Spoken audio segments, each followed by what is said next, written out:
Hi everybody, it's Kamilah Rose with the Bliss Institute and back for the next video for the week. And this time we're going to talk about remaining adaptable. So, it is a really important skill and talent to work on in being adaptable to new situations. A lot of things are going to be changing. They're going to be changing over astrology wise. I've mentioned on my Facebook, not on Instagram yet, but on Facebook, that we do have Saturn in Capricorn right now. It's giving us a chance to review and to, again, like this week's reading suggested, to review our goals, review our plans, review what we're looking forward to and what we're trying to achieve in life, to really take a look at what our great work is, identify that, and then identify and set into place a plan to achieve the steps that we need in order to make that something that actually happens, to take it from something that is an internal desire that we have to a physical manifestation. And so that does take work, that takes time, that takes effort and energy. It's not necessarily something that's just going to fall into your lap. Some folks may have, a little bit more assistance and do receive things easier than others, but in general, if it's a world which you can, if you're having some difficulty identifying what that is, you can always take a look at your astrology chart for a little bit of assistance there. Take a look at what sign or any planets in your 10th house. Take a look at if you have anything in Capricorn. Capricorn's always a big help there. Take a look at where your Saturn is and just kind of see where those planets might be, what signs they're in, and things like that. And then if you are feeling like you're up to it, take a look at what aspects are happening in relationship to that planet, that sign, and that house. And that might help you to find a little bit of clarity as far as what your great work is, what you're here to do, lessons to be learned, and things like that. It's also helpful to maybe even take a look at the 9th house and see if there's anything going on there. That can always be helpful as well. And then if you're interested in knowing kind of what your talents are things that are focused primarily on your personality, take a look at that 1st house and see if you have any planets or what sign is there. And then, of course, we love your ascendant. So kind of tap into and see what's going on with your ascendant. So that's just a little bit of astrology wise how you can pick up some of this information if you are unsure of what it is that you really are here to do, what it is that you like to bring to the world. So once you have a clear understanding on that, or if you're able to just identify some goals in general, perhaps there's a financial goal, perhaps there is a spiritual goal, a physical goal, a mental goal, maybe there's a new skill you want to learn, maybe there's a class you would like to attend. Identify what that is, and then, as we've always talked about, set some SMART goals, so they want to be strategic, they want to be measurable, you want them to be something that is actually achievable, you want it to be timely, so you need a timetable, you need to actually set up a plan, maybe get you a calendar. I was hoping I had some of my calendars with me, but get you a calendar and set up your calendar so that you can know kind of okay, I need to have this done around this time. This might take this long. For example, I have some financial goals that I'm looking to achieve, and so I've kind of have it played out of how much I need to pay on this, how much I need to save for this. And in looking at my budget, am able to track out how long this might take and when I can expect to achieve these goals based off of my plan that I've set in place using my budget. So you can do something like this with anything that you desire, and it's really just a matter of identifying and figuring out what it is that you like at that outcome. It's not always the easiest for me to be able to move from what I desire at the end point, my outcome, and be able to work backwards to figure out the steps needed to actually achieve that. But sometimes when I just take a little bit more time to sit with it, it'll kind of come along as I work with the topic, as I work with the energy. And then you can always seek assistance from, if you have someone in your life who is really good at this, who is someone who is a manifester, an achiever. They're really great at being able to take an idea and then turn it into a reality. If they offer services, or if they're just, willing to help you out, seek help. It's always good to have a great community that is supportive and that will be willing to assist you in achieving your goals. So, looking at being adaptable. So, when we are experiencing hurdles, we did get that Chariot card in reverse for the week's energy. So there are, of course, always going to be barriers that will be something that will, make it more difficult for you to achieve your outcome, your desired outcome. And that's okay.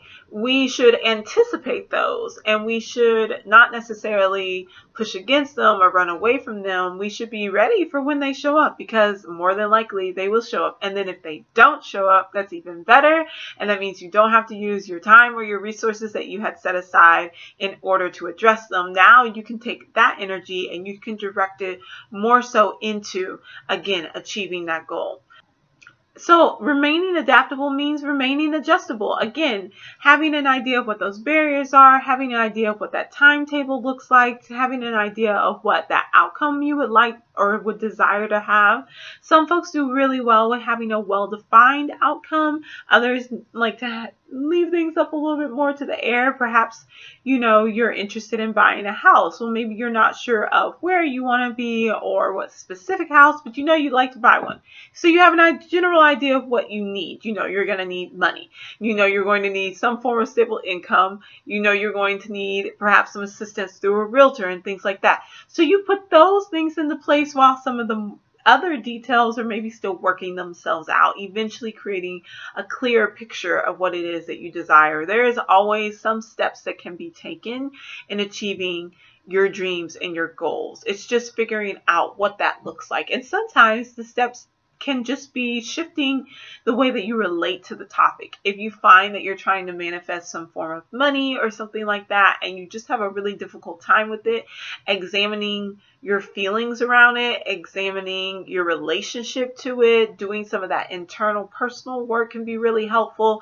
And then also addressing the practical side of what are the external factors that are impacting your ability to achieve this goal. Is it a job? Is it education? Is it a skill? Is it relationships or networking? Is it your environment as far as your social environment or your economic environment?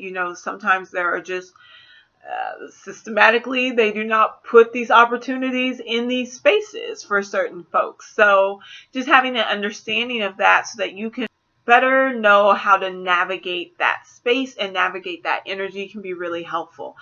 All of this full moon and Capricorn energy, all of this Cancer energy for Cancer season, the season of summer, is all geared towards really digging into any emotional, any legacy or ancestral connections and experiences that we are having.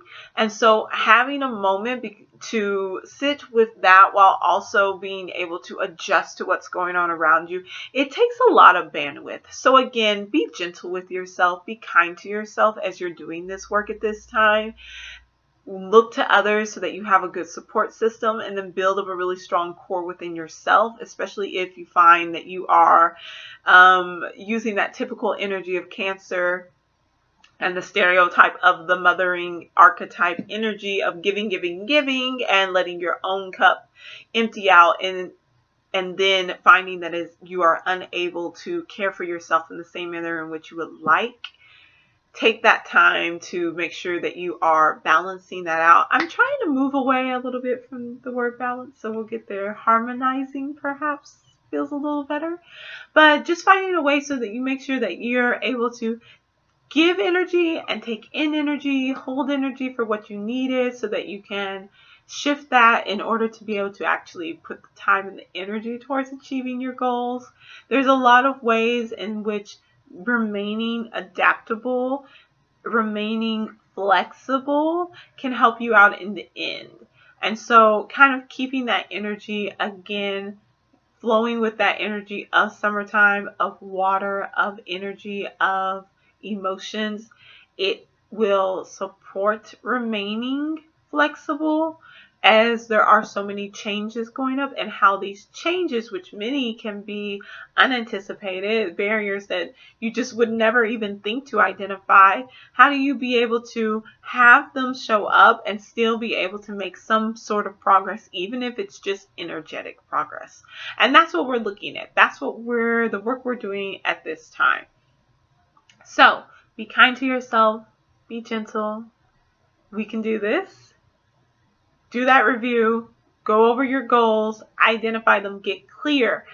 The Saturn in Capricorn energy is really going to be wanting a clear, strategic, intentional design. It's not here for the lovely water energy of Pisces or Gemini or all those things that can be a little more flowy. Capricorn is really wanting something very stable and something very clear. So get clear. Take some time, tap in, and get clear. That's a wonderful project or something to work on this weekend if you have any time, even if it's just 5 or 10 minutes to just sit down, maybe with a pen or a paper, and just start writing, start going over those lines, start going over those goals, start just kind of pulling out and seeing where you are. Do the work. And as we saw in our reading for the week, when we put in that time and that energy, when we tap into that fire of rebirth, that fire of let's go and use our will in order to achieve the things that we desire, when we tap into that, we do have a wonderful outcome of achieving the world, of living in peace with our means, with the 9 of Pentacles, and then a wonderful outcome. Have a good week. Perhaps I'll come on and do some videos where I show you my own process of achieving my goals, making plans, and things like that. And I'll see you later. Next week, tune in Tuesday for Tarot Tuesday. And then on Friday, we will have our Ancestral Healing with Shadow Work video, which should be a blast. So I'll see you then. Have a great one. Take care of yourselves. Bye-bye.